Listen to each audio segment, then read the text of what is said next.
Welcome to Home and Away, a Tottenham Hotspur podcast hosted by myself, Graham Spice, and Glen Cowie, where we discuss all things Tottenham Hotspur with both a match attending and international supporters view. This week's episode will review the Copenhagen Champions League match, as well as the Man U home match from last weekend. And we're joined by returning guest Joao Lopes. A lot to get through, let's get into it. Let me be the one that you turn to, someone you can rely on, closer each day, home and away. Glenn, are you good? Yeah, not too bad. Viewers and listeners can probably tell I'm a bit bunged up, other than a cold in spring, but that's fine. Picked it up from my daughter. But other than that, I'm well. I enjoyed the last 10 minutes of the Man United game, I would say. But I'm keen to hear more from Joao on that, because you were actually there before we Apart from the reviewed. last minute. Well, apart from the last minute, indeed. Good. Broadly, I'm pretty good, mate.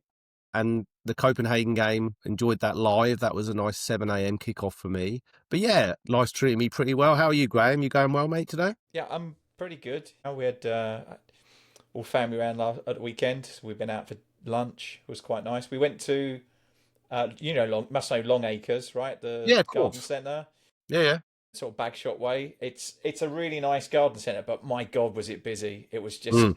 It was like human soup. Pumping. It was really unpleasant, and even the cafeteria was really busy. So it was a just day out with family. It was nice. Got to watch the match on Saturday, and I watched the Copenhagen game as well. Copenhagen was one of those ones where I felt for my mental health that I didn't want to go and watch it, and of course then it turned out to be an absolute barnstormer of a match. A bit disappointed there, but hey, you take the rough with the smooth, I suppose. But yeah, Indeed. that was a good game. We will obviously cover that off in a little bit. Joao, how are you? Oh, yeah, good to see you, mate. I'm good. Returned from your whistle stop tour of London? Yes. So it was a quick one, but I already recovered also from this experience that we will speak Yeah, for sure. in a minute. We'll get into it, Zhao, but was your primary purpose of the London weekend Tottenham, or was there other things around the edges of it? Did you do other stuff? No, it was to see Tottenham. Good answer. Yeah, The cool. rest was It was just just getting your on the steps go. in. Let's say arranged on the go. You did quite a lot of walking, Yes. from what you said. When you dragged your 75-year-old father around London as well, which was Well, fair play to him. He's got stamina. According to my phone, I walked like 35 kilometers in 2 days. So That's a lot. Yeah. Okay, so I guess we'll start with the Copenhagen match, right? So I will look to that. Obviously, good win, 4-0 home win, and also a slightly different team setup, right? So Brennan Johnson started, and I don't know, I felt like I never thought we looked at like we were going to concede at any stage of the match, really. We was just completely in control of the match. I think it very early, I think in the first couple of minutes, the Copenhagen keeper kind of basically put it behind he miskicked it and put it behind for a corner in like the first minute or something. And I was like, this is the way this is going to go. We should be okay. And as it turned out, they weren't great, were they? Well, I know very little about FC Copenhagen other than what I witnessed last week, and they were pretty poor. But I would also say I'm glad they were, because that was much needed, especially at home. Yeah, we needed the confidence boost, didn't we, after the Chelsea match?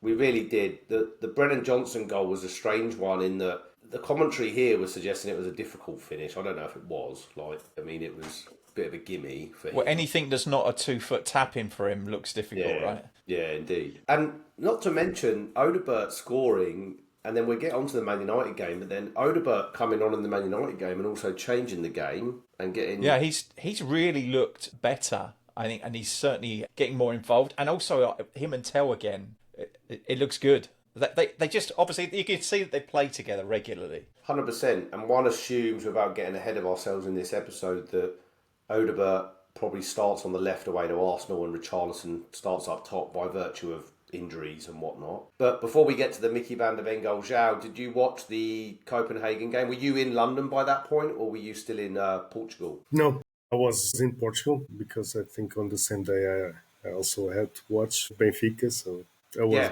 still in Portugal. But no, I just saw the highlights of the game. Yeah. Of course, the goal. For a change, there were some highlights. At least Yeah. it was a Well, mad game. It had everything that game, didn't it? Really. well, What did you think of the sending off? I thought it was harsh. I thought there wasn't a great deal of malice in that tackle. I think he's stretching to get the ball. I think it's one of those that could It's a easily lazy be- tackle, wasn't it? It's a bit lazy, but I think it's one of those that could be an orange card if there was ever such a thing. That was my view on it. I thought I would challenge, no pun intended, anybody to make a tackle like that and not have some of your studs showing. It doesn't always mean for me, as a defender, I played football, and as a defender, if you're making a genuine attempt to play the ball and you're not out to hurt somebody, tackle like that, your studs might be up. It doesn't necessarily mean... It takes me back to the Sun one when he broke the Everton player's leg. Gomez. Was it Gomez? Yeah, and they ended up rescinding it. And the reason they sent him off was because of the outcome of what happened to the player. That's not how it should work, like, for me. So I thought, in the Premier League, I don't know it would have been a red card. I think in Europe... I think that's the thing. You need to, when you play in the UEFA tournaments, you have to recognise that the bar is set much lower for these kind of things, right? I've seen that other things where we got yellow cards for nothing and literally nothing. So I think you do take a chance doing something like that. And well, let's be honest, it was the turning point in the game. We looked about 6 times better after he went off. I said that to my mates here. I was like, can we just play with 10 men every week? We seem to really, really improve and go up a gear with 10 men. I did the one thing that happened off the back of it was that Xavi went off, which I was a bit disappointed because he looked really good. He was really showing for the ball. He was getting into dangerous positions in and around the 18-yard box, which we didn't see at all against Chelsea. He was completely missing in action for most of that match. Never hardly touched the ball. So that was a really good thing and a good thing for confidence for him. And that's obviously, and once he went off, we brought Palhinha on to kind of shore things up a bit, I guess. We were already 2-0 up at that point, right? So it wasn't like we didn't have to go chasing the match. You didn't have to, but... Yeah. Your namesake, Joao, scoring another goal. Like, I didn't think we signed him for goals, but he seems to pop up with them. It's actually his 4th goal of the season, I think. Does he score many for Portugal? He hardly plays for Portugal, does he? No. Yeah, I wondered that. On Portugal's squad, no, as I told you, normally the first player it's Vitinha in his position. Yeah. It's interesting, isn't it, that we've signed this player that we thought was going to be the enforcer, almost the Wilson Palacios again, Graeme, or Stefan Freund, who never scored bloody goals, and he's popping up with a few.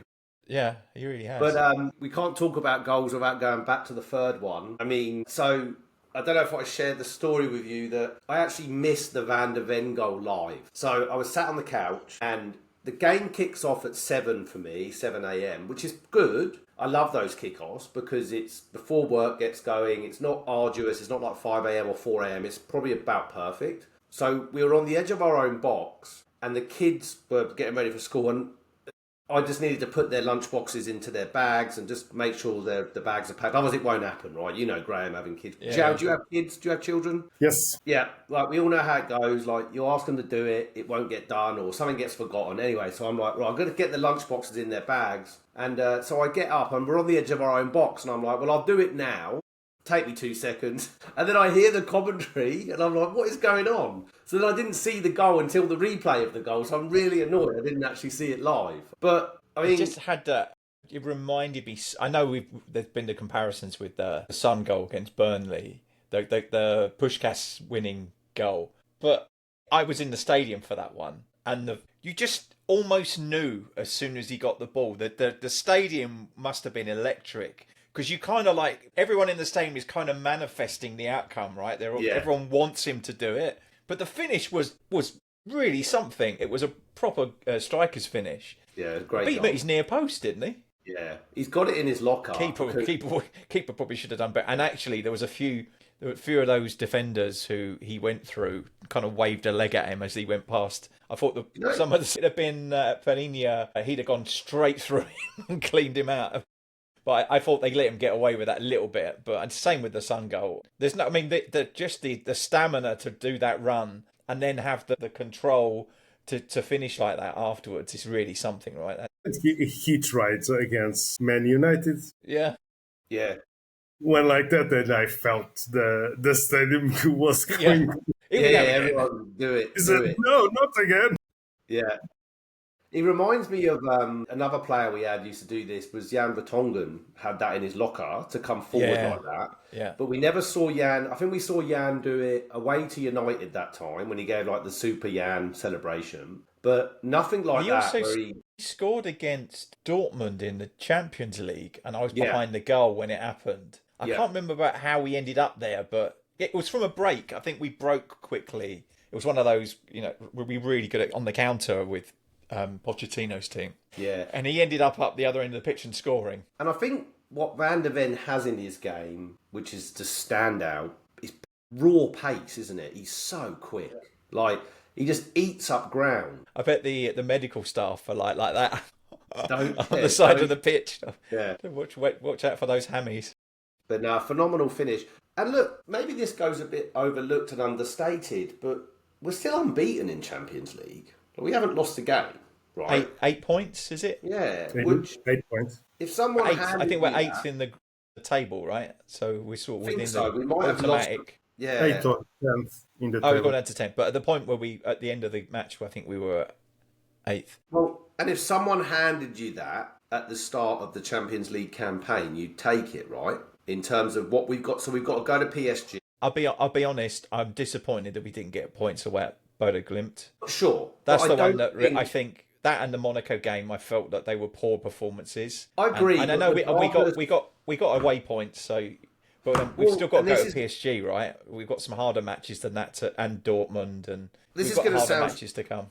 But this is going to be strange. One manager that always used to have a mantra about Champions League was Arsene Wenger, and his whole view, and this was obviously back in the group stage, but he'd always say, don't lose your away games and take care of business at home, and you should go through, which I think we will. I think we'll finish top 8. Hope so anyway. Joao, you were going to come in there though, mate. What were you going to say?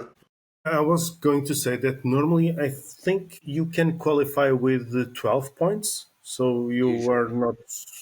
Yeah, but far don't you behind go with into a just 4 more playoff? points. If that would be like a playoff at that Yes, level. yes, at least for the Yeah. playoff. I'd rather if we can get like a straight through, and also it means you get a better draw. I think in the knockout stages, so maybe it's worth you get if you go through like in the like straight through, you get one of the teams that came in through the knockout. Well, Sorry, what's- at the playoff. even. What's interesting is I actually really like the way UEFA have done this because last season you had Liverpool win the table, like they won the Champions League format, but then they met PSG in the first knockout because PSG had finished quite low down, and of course PSG knocked them out, and then they went on to win the competition. So I think it does create a little more jeopardy and like in terms of like the jeopardy opportunities. Like, and I think that's what we want, right? You don't want shit games in knockout. I quite like the only playing every team once as well. Agreed. Because you play you get a better variety of matches, right? Because if you're playing a bad team and you're playing them twice, it's not great for TV, is it? So I'm okay with a one-off game. Well, and often if you're playing, say, I don't know, away to Bodo in your last group game and you're through and they're out, it's just a complete dead rubber. Yeah. Right? Yeah. At least with this format, there's something to play for and there's a bit of jeopardy. So, Is it? What's our last match? Is it Prague? yeah, so let me pull them up. I was just looking. We've got PSG away next. No, home to Slavia Prague, which is in December 10th.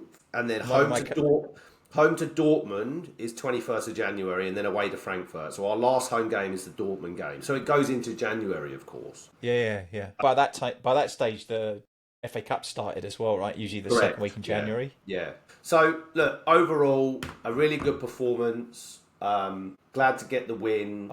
Of course, Richarlison missed penalty. I felt a bit That gutted is for wrong. Scarlett. I think Scarlett should have been allowed to take that. 100%. Like, and I know that he pulled rank, and it always looks worse when someone does that and then they miss. But Scarlett won the pen.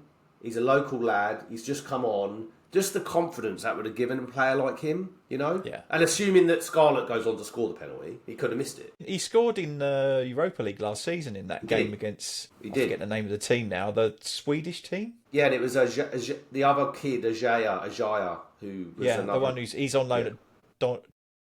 So no, I agree entirely with that. Yeah. I actually thought Richarlison made himself look a bit of a dick, but Also, every time you do one of those staggered run-ups, you look all right twat when you miss it, don't yeah, you? yeah, poor Just penalty. stick your laces through it, man. You're 4-0 up. I think there should have been a directive to let Dane Scarlett take that Yeah. penalty.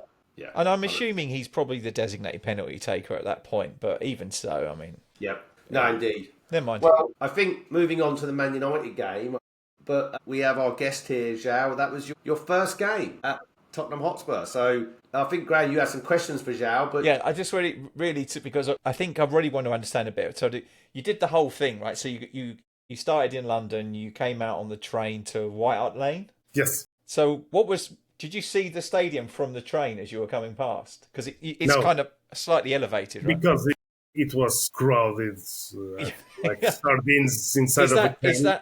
Is it like that in Lisbon on the trains when the teams are playing? Yes. Yeah, Normally it's the same. Okay.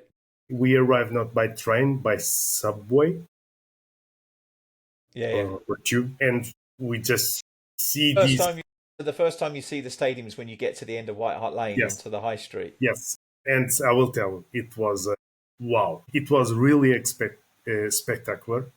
This because let me tell you, because it's different, as you said, and we were texting a lot during and or before and after the game, and you were telling me that it feels like a spaceship. Maybe yes, but in a normal in a traditional neighborhood and in Portugal we don't see this because Yeah, the normally new stadiums are usually built like in industrial areas, aren't they? yes, it's or in the middle of big buildings, so Yeah. you don't have this wow factor, let's say, or even in for lower clubs, the stadiums are outside and nowhere the stadiums are built. So Where the land was cheap. Yeah. So and I think you that's the don't thing, place isn't it? Like yourself. you can imagine the cost of real estate in London. So if you had that plot of land and you were selling it for residential use, it would be worth quite a lot of money. I'm imagining. But yeah, so that's cool. So and also the one thing I didn't mention is that obviously you did the trip with your dad as well, right? So Yes. So his first time in London, or No, he went already 4 or 5 times, but Okay. just doing some on business okay, yeah. in the past. But it was just one of his tick boxes to put in his life. Let's say it's so. And thanks for also to help me to give him this tick No, that's in cool. his life. Yeah. And I will tell you that my last on the airport coming back to Portugal, I just asked him, so what was the expectation? Or it was better than your expectation, lower than your expectation? And he said, succeeds my expectation. So That's it cool. was very, very good. That's really cool. So I guess the other thing is that you've watched a lot of games on TV. What did you when you first? Obviously, you did all the bit inside the stadium. You went. Did you saw the brewery and all of the Yes. stuff behind the scenes, and then you found one of the live music places as well, right? Yeah. It was funny because normally in Portugal, at least me and the persons that are with me going to the stadium, we are just the match starts outside in the food trucks, let's say.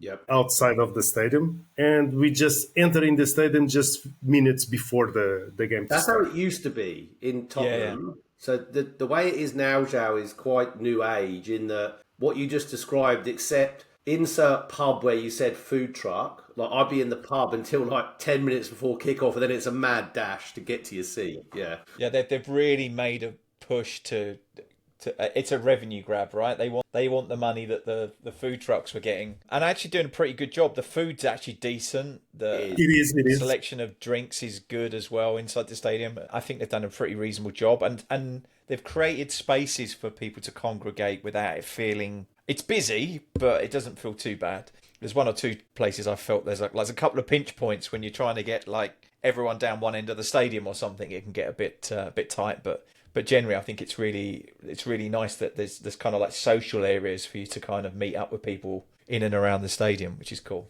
And then it's a long way up to our seats. Obviously, I did warn you that it's a lot. But we did it. The first time me and Glenn got season tickets was at Wembley while they were building this stadium, right, for 2 seasons. And I used to go to Wembley, and I had similar kind of seats in the corner up high, and I was like, it was okay because Wembley has escalators, doesn't just have steps. So I'm like, I got to the new stadium the first time I went in there, and then it's like 5 double flights of steps. I'm like, fuck me, that's a lot. It was a long way up, and you got to be pretty fit, that's for sure. They open up. There's a lift, isn't there? But don't you have to be non-able? I think it's like wheelchair. I was with my dad, so yeah, I can use the lift. Hey, Yeah. good. But after a couple of pints, so we have decided, no, let's go by the stairs. So then the first time you see the picture, I mean, the stadium inside, I think it's pretty impressive. And the one thing I'm really disappointed is that you didn't get to see it at night, because I think it's much more impressive at night with the lights I think on. the same, because if I will tell you just to come to see a Benfica match, I will tell you to see a match during the night, because it's different. Yes. Yeah. It's not only the sound, let's say, it's with all the lights. Yes, the moods. Yeah, the pitch looks greener. It's kind of just everything about it, I think, is a little pops. something extra. Yeah. But yeah. Yeah, so were you there long before the match, like at the seats? Were you pretty close to kick off? No, we just arrived at the seats at 30 minutes before the kickoff, and it was like also the day, because I don't recall the name of the day. Remembrance. So they did the Remembrance Day. Yeah, yes, yeah. It touched me and my dad also, because it's also different, because I remember to hear that cornet a lot of times in the TV, but for at the stadium, it's different in the stadium for sure. It's different, yes. Yeah, I'd forgotten about that. I remember now from the beginning of the match that it's every game that weekend, isn't it? So that's cool. And then the match itself. We watched it. Me and Glenn. I actually felt overall in the game it was a much better match for me than the Chelsea game, for instance. Given it's a good level of opposition. I didn't think we were that bad, but I've heard very negative things about the first half, and we still didn't make a lot of chances in the first half and all of that. But what was the atmosphere like in the stadium? How you had a first half? Because I never seen. Yeah, I guess it wasn't great, but I didn't think it was as bad as people were making out. I mean, they're a much decent team. I thought they were quite good. They seem to have sorted most it of out. the first half.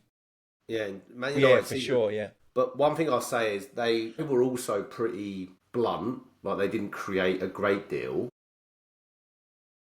When you think how much money they've spent on attacking talent, right? Yeah, and it's like I actually thought their first goal was just really, really poor defending on our part. Like, there was probably 4 occasions where we could have just cleared our lines, and he's not. Didn't. And Buemo's not that big, is he either? No, and it all started with I think it was Sarr who tried to play a short 1-2 in his own box, and it's like, just clear it. Like, what are you doing? So that was frustrating. But I don't know. Like, they weren't spectacular, but they also they seem to defend quite well in terms of as a unit. They seem a lot better, right? Yes, but definitely.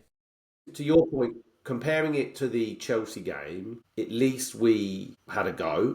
If that makes sense, like we didn't just lie down, right? We were trying to change it, and we did change it. Like, Odegaard made a difference coming on. I thought Tell's goal was really the substitutes well really made a difference, and I thought second half we really just turned it up a lot. Yeah, we were much better in the second half, and actually I don't think they could cope with that. Most of the second half we were making good chances against them, and Odegaard really helped.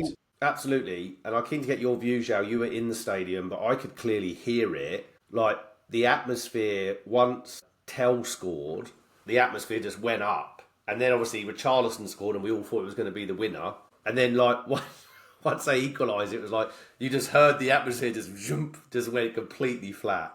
But what was it like for that last 10 minutes in the stadium, Joao, for you and your dad? Like, in terms of, well, from like minute 84 maybe when Tell scores, like, it must have been pretty bouncing and pretty fun to be there for. Amazing. But before that, it was 5 to 10 minutes before, it was like a massacre, and Tottenham playing in almost near the net of Man United.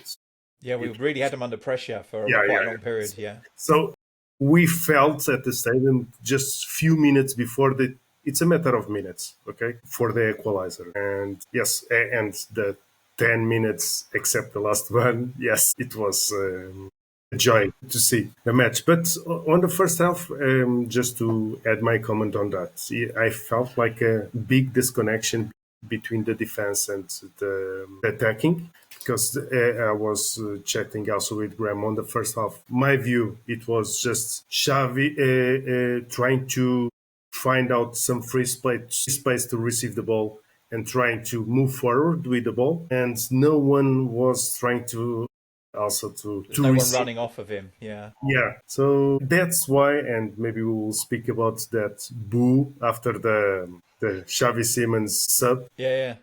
because for me, yes, it was a sacrifice for a better team, and we know that now. But at that time, it He was was the only one creating anything at the time, though, for sure.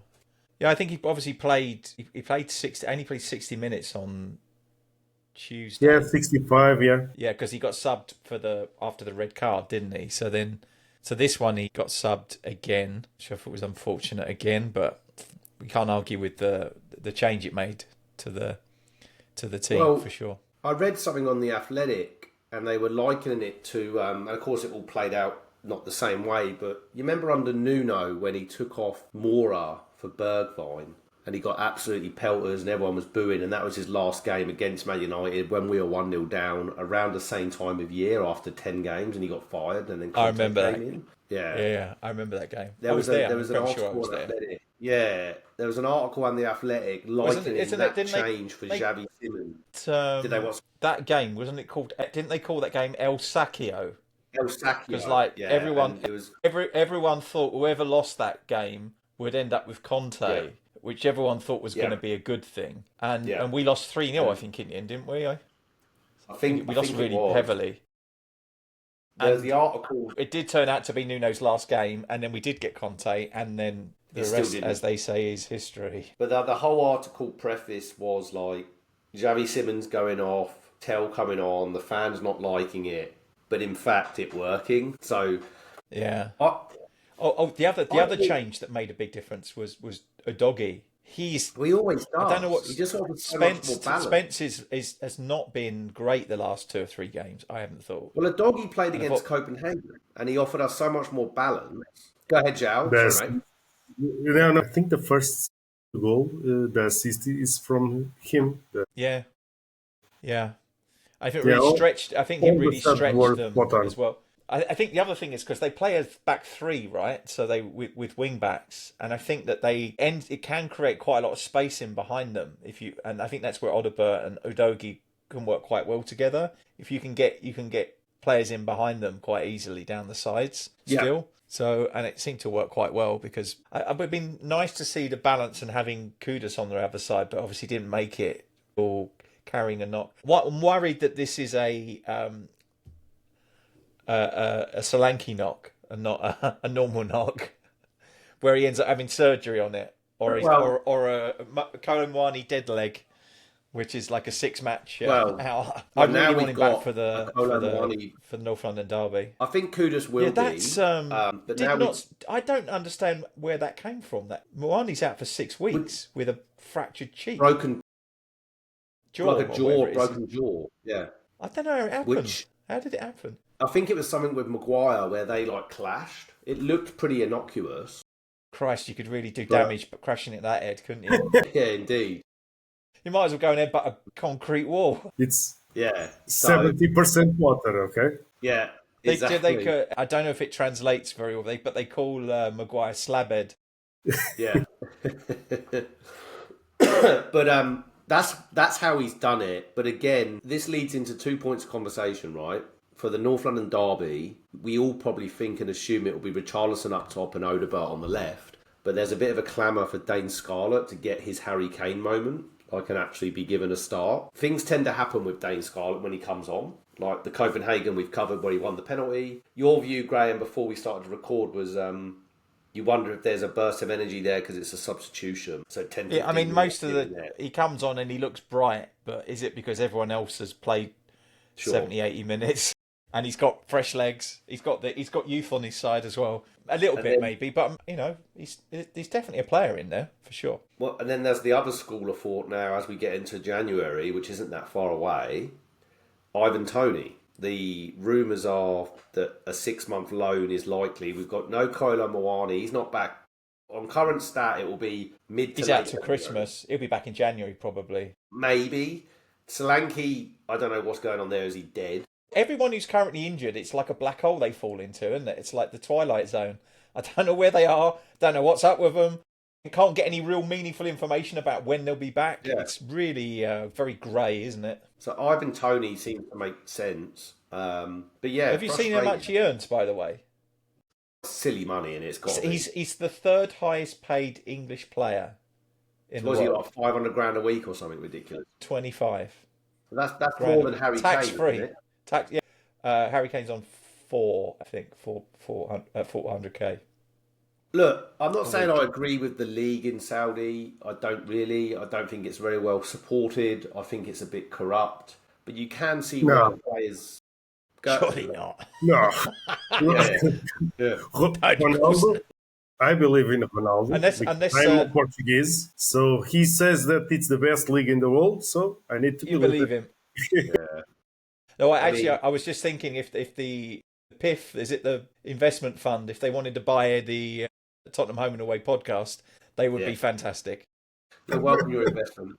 But you can see why players' heads like Ivan Toney's are turned, right? In terms of, like, okay, you can go make that money for a year and a half, you're setting yourself up, you're setting, it's generational wealth, right? You're setting your kids up, your grandkids, like, you don't forever. ever have to worry about money. So you get what But let's be honest, if he's earning 150, 200 grand a week in the Premier League, that's generational wealth too. I think we're talking about the difference between his great grandkids having something and his great grandkids having something. The money involved is big, but yeah, you're right. So if you can go and do it for a couple of seasons, why wouldn't you? I mean, let's be honest, I would do it if I could do my job in Saudi for 2 years and earn 2 or 3 times as much as I am now. I would be gone tomorrow. Of course. My dad. I'm not sure they'd take me given where I currently work, but that's something else completely. A little plug, like my old man, many years ago when I was 1, he's a chef by trade, and he went and did 18 months in Saudi because he was paid quadruple what he was making in England. Wow, yeah. And yeah, he was away 6 months and then come back for a month, but he was making such good money. So this is not a new thing in Saudi Arabia. No. It's always been. I think we will invest in January. I think so too. I think that the owners have kind of set themselves up that they have to, right? Well, and you know what, Graham? This is a big test. It's a test for 2 reasons. It's a test to see, okay, put your money where your mouth is, and it's also a test to see, was Levy the mouthpiece of a bunch of... Was he the problem after all? Correct. Yeah. It's like, was he the issue, or is it... This is it. This is like, prove it. It's like, go on, prove it. Exactly. They can't come out and say what they've said and then not do it. Just sorry to come back round. Just something from... One thing I'm not sure about is that in the Chelsea game, Bergvall went off with concussion, right? Was it Chelsea game? It was Chelsea game, right? We ended up bringing Jamie on. Yes, he did, yes. Now, how many games is he out for? Because now he's been out for 2 matches. So I'm assuming... protocol? Isn't it like 7 days or something? Yeah, but I don't know. Is there a... And this is classic UEFA versus Prem. Is there a different protocol for Premier League versus UEFA? So, like, he missed Copenhagen, he's missed Man United. So, technically, he then won't play international, but then can he not play for Sweden? And then would he play again? You know what I mean? I don't know what the rule is. Yeah. Here we go. On-pitch assessment, 3 minutes max. Temporary substitution. Okay. So, temp sub is a Permanent sub. concussion substitution. And then what's match the recovery here? 24 hours symptoms free before progressing to the next stage. Light exercise. Only after full clearance from club doctor can the player resume competitive play. A minimum of 6 days guaranteed return to play Yeah, program. okay. So that was last Saturday. So actually, he could have, in theory, he could have played against Man United. Yeah, he could have, but he obviously Unless didn't. he's actually injured as well as concussed. I guess Yeah. that's the other thing. I mean, maybe they just decided not to take a chance on it. Yeah. But and also now, of course, we've got the international break. So in theory, if he doesn't go away, I don't know if he's going away with Sweden or not. Even if he's not going away with Sweden, he's got another 2 weeks to recover completely from it, hasn't he? So for a young player, that's probably not a bad thing. Was he included in the squad by? Because that had been Graham Potter's first squad, wasn't it? Mr. Potter. Yeah, which is quite funny that he's. Bergvall in the Sweden. I don't know if he will be. ChatGPT I mean, to the would rescue. you play him ahead of Sarr? Like, if he is fit and available, Graham, would you play him ahead of Sarr in He's terms in the of squad. like that kind of number 8 role up and down the pitch in midfield, or do you think I don't Sarr know. starts ahead of him? I don't know. I like them both. It's difficult, right? It depends on how we set up. I mean, maybe he'll do something specific against them. One thing's for sure, we better get our shit together for set pieces because they are the masters, aren't they? Yes, indeed. Yeah, well, we'll do another episode, I think, to preview that game because we don't know what's going to happen in the international break as far as injuries and whatnot. Sorry, just to confirm with Bergvall, the squad list announced on 5th of November includes Bergvall alongside other Spurs-connected players. Who else? Who would that be? I don't know. I don't know who else would be in the squad. Anyway. No, me neither. Unless we've got be some interesting youngsters or something. Well, Potter confirms that Bergvall is available despite a recent concussion. Note, available doesn't necessarily mean he will start. Fitness, match context and tactical decisions still apply. But I'll be honest, he's a good player, and if he's available, they'll probably try and give him some minutes. They're onto a bit of a shitstorm, really, because I think they won't qualify. It's unlikely they qualify, but they need to win. They need results. Does he just take... It's his first match, isn't it? Yeah, it's the first match. Apparently, Be if you're interested to shit see how at he does. Chelsea and West Ham, you get an international gig. Well, he managed in Sweden before. Yeah, he didn't did. It's Osterden's, wasn't it? He's got a connection there. He's fluent in Swedish. Yeah. Subjectively, It's not- it makes sense. Like proper fluent, as opposed to Steve... what's his name? Steve. Yeah, Indeed. So it's quite funny. We've noticed, Joao, even when some of the English managers manage abroad, they obviously don't speak the language, but they kind of put on a fake accent. So like Steve McLaren, who was the England manager and he'd managed in the UK, FC20, wasn't it? FC20 in the Netherlands, and his first interview with them, it sounded like a Dutch person talking in English. It was But quite have you funny. seen the footage of him lately? Because he's manager of Jamaica, and he's like, well, go on. It does, so funny. But so before we wrap up, Zhao, any other takeaways from your experience at Tottenham? Like, well, first of all, are you going to get to go again? Like, you used our tickets, and I can say with confidence, with notice and planning, you can always use our tickets. But do you think you get back this season? Maybe you and Graham could get to a game. I would love to. And also it was this mixed feeling also because we would love to join the game also with Graham because as an insider he can show us more and explain more about this.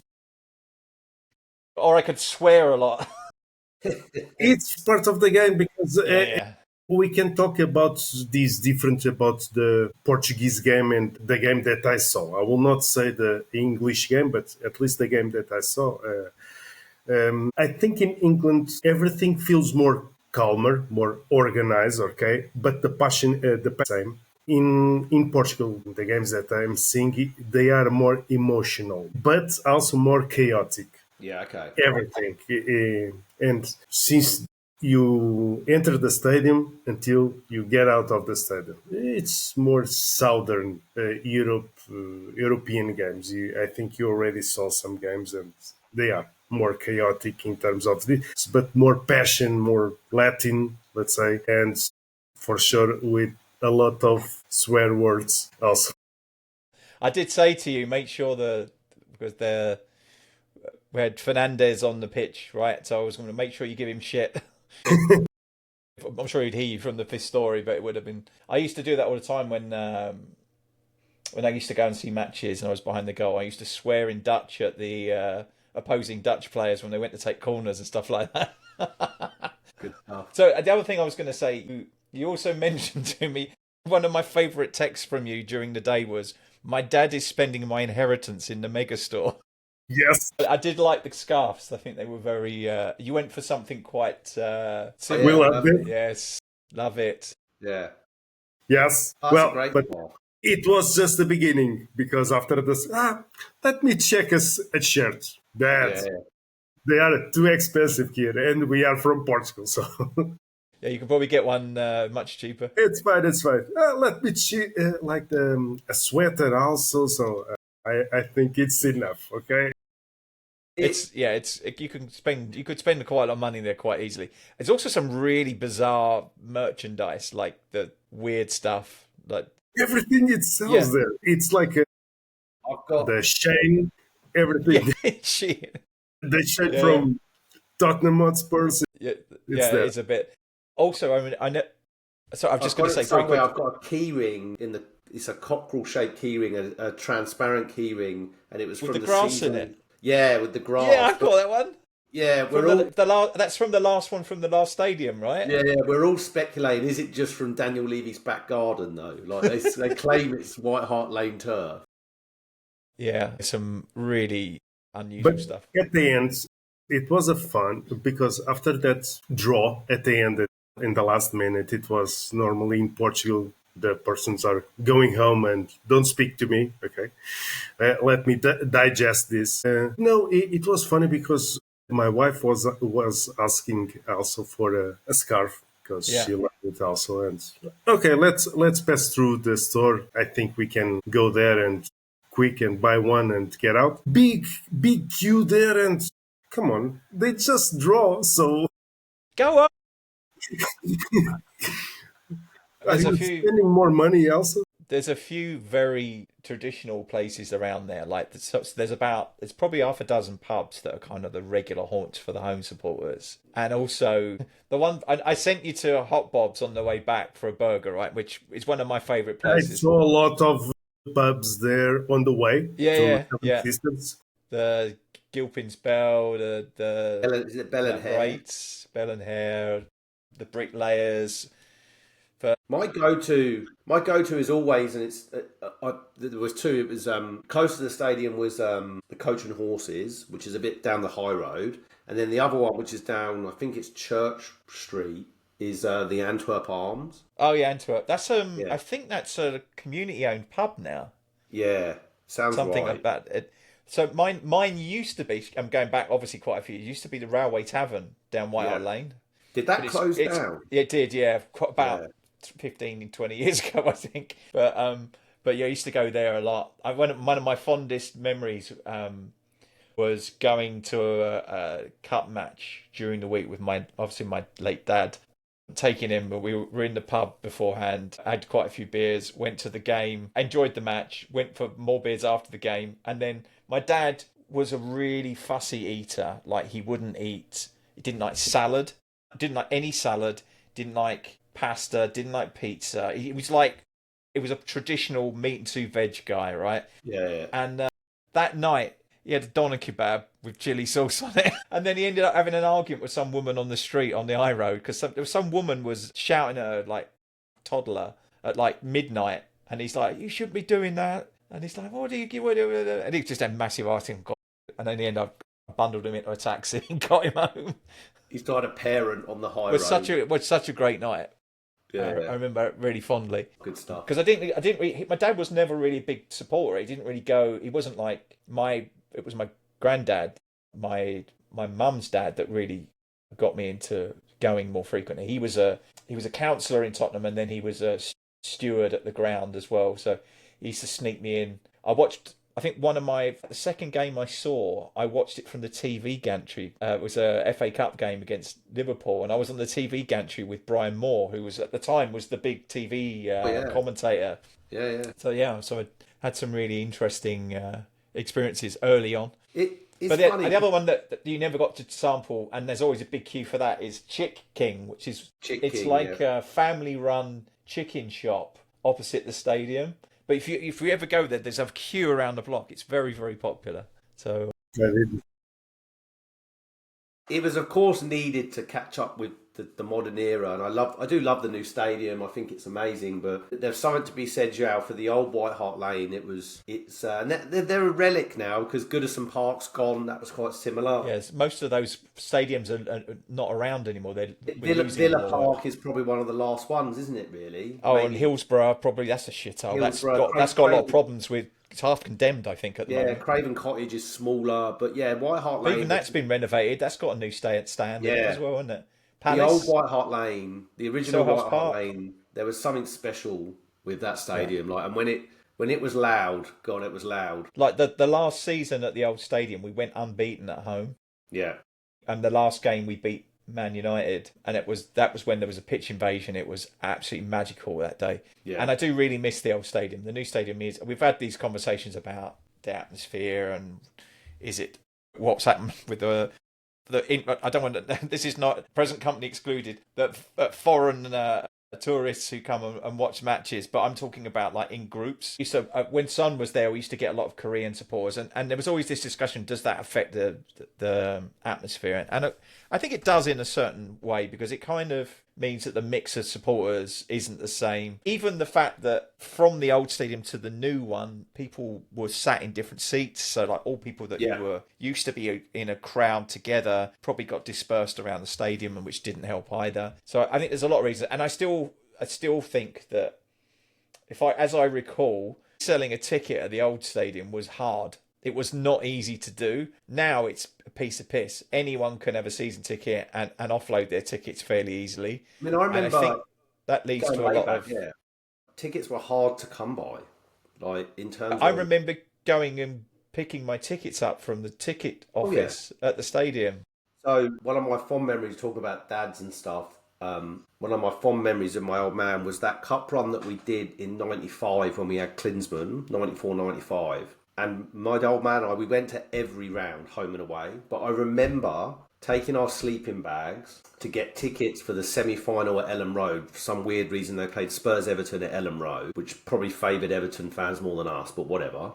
And we took sleeping bags and a pillow. And you literally had to pick your spot. The ticket office would open at like 10 a.m. And there was loads of people just sleeping like along the high road or wherever the ticket office was. And then you'd wake up, then you'd get in line, and it's like a lost thing, you know, like in terms of how you'd get your ticket. It'd be like literally first come, first served, like, and you had to present the stubs of the previous rounds that you'd been to, so you could show that that's the equivalent of loyalty points for like. Correct. Yeah, interesting. So, great stuff. But well, unfortunately for me, I need to drop off because I've got a work commitment. But if you guys want to continue to speak, I'm all for it, mate. Good content. I have an editing and sleep commitment. Yeah, indeed. In that order.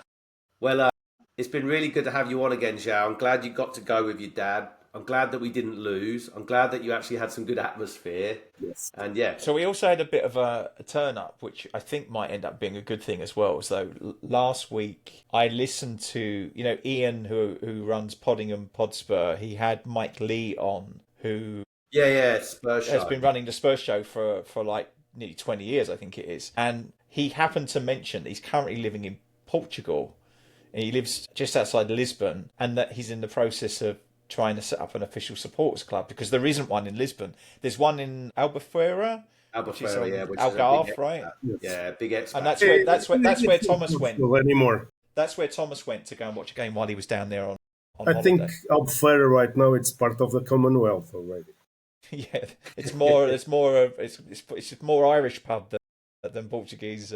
But then, so like, I know I've already put you in touch with he's going to connect you to the WhatsApp group, and then so they will start.